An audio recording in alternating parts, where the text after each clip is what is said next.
Hello, I'm Robert Cumberlander, Editor-in-Chief of the Chimes. It would be an understatement to say that 2020 has been a year of radical changes, not just in the world at large, but in the Capitol community specifically.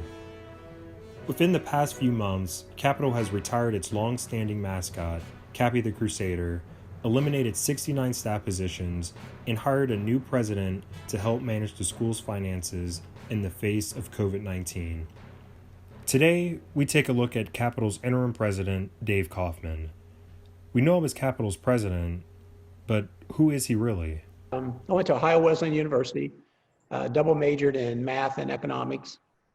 Played basketball there, so my intent was to be a math teacher and a basketball coach. And I was just interviewing by chance with Connecticut General, just for the practice of interviewing. And they said, hey, with your economics math background, you'd be a great candidate for our actuarial training program. So, so I used that. Instead of going to get an MBA, I went with Connecticut General and became an actuary.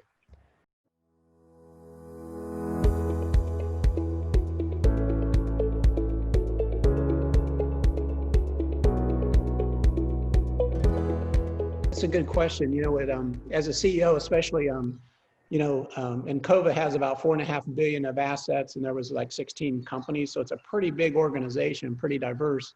And as CEO, it really comes down to leadership. And I found my role was about purpose and people.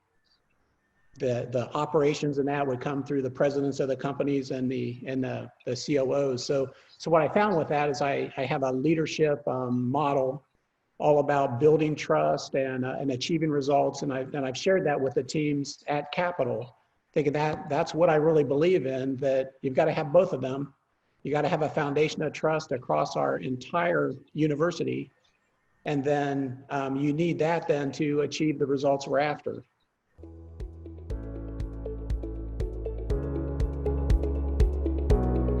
One surprise was I stepped out of the CEO role a year earlier than I had planned.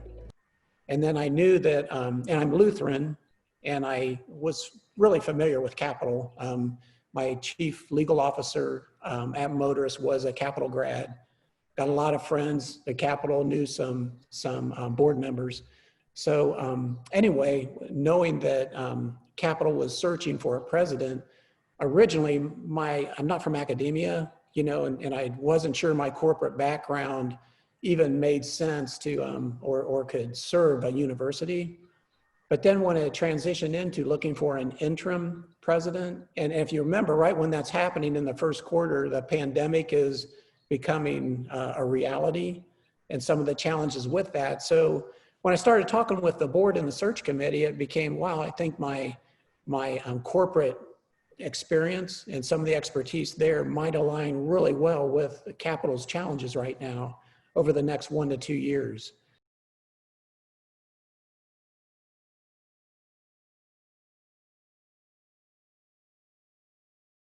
You always want to have the impact on your people, on your teammates, to be the last thing. You want to exhaust everything else before you go there. But it's such a big piece of any organization that you almost have to go there in some way. So I've been through that before as we've been at Capitol, exhausting everything else, and then and minimizing the impact on your teammates, but then handling them in the right way. That's critical. So I think I always call it staying in the shoes. So put myself in the shoes of the person being impacted. And in this case, a lot of times that's nothing to do with performance. It just has to do with restructuring to compete. And so put yourself in that person's shoes and how you want to be treated. And I was really proud of how Capitol treated folks that were impacted. The voluntary separation agreement was one that, hey, there might be people that this aligns with their family and their time in life right now, that it's kind of a win-win. And I thought it was a great idea. And I've exercised similar strategies at Encova. So it's really about, at times you got to make the difficult decision, but once knowing you got to do that, doing it in the right way, standing in everyone's shoes and make sure that that you're doing it with empathy and the right transitional support everyone needs.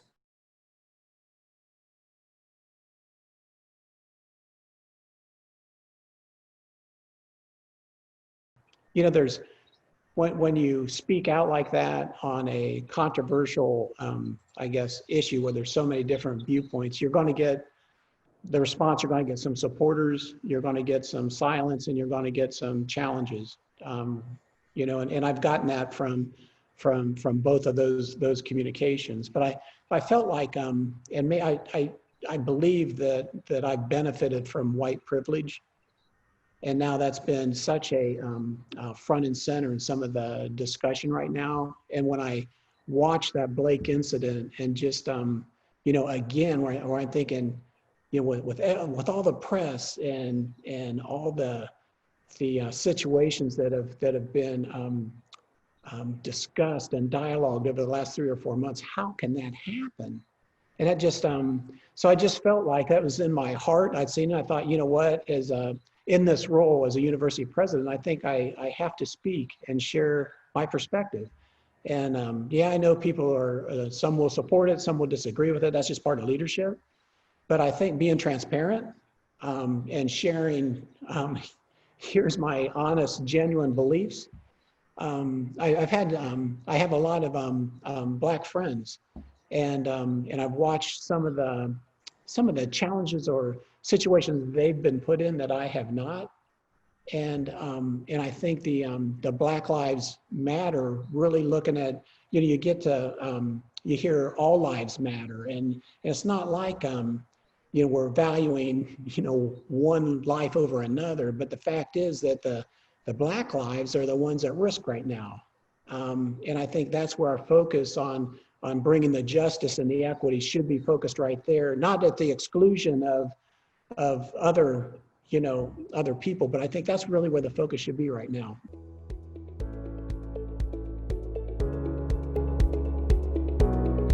Well, I have 3 daughters, been married for 35 years now. Kind of hard to say. It's a very, very close family. I've got my oldest 2 daughters are married, 2 son-in-laws, and my oldest daughter has a 2-year-old granddaughter. So family trumps everything to me. We're very close, spend a lot of time together. Everybody's within 2 hours. I love athletics. I'm a huge sports fan, all sports. To play, I probably golf is my favorite. So I golf on a pretty regular basis and use that for both work-related relationships and social. I run marathons. My wife and 3 daughters are all marathon runners. So I've completed, I guess I've done 5 of them. My wife's probably done 15, but it's something for us to share. And I've always used running as kind of my stress management tool. Play some tennis. I play platform tennis in the winter out in the snow. And that's got do a little bit of boating, a little bit of fishing, but if I had the choice, I'd pick up a golf club.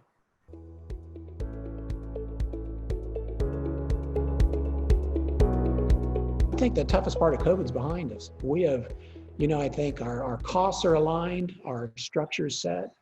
We've got strategies in place, and now it's just a matter of uniting everyone, creating teams, and getting us focused on what really matters. What do we do best now? So that's my hope, is to, over the next 6 to 9 months, to shift into a more positive culture, a more confident culture, knowing that, okay, the worst is behind us. That pandemic's still a consideration, but how do we really service the kids and fulfill our mission, that we're all united to that.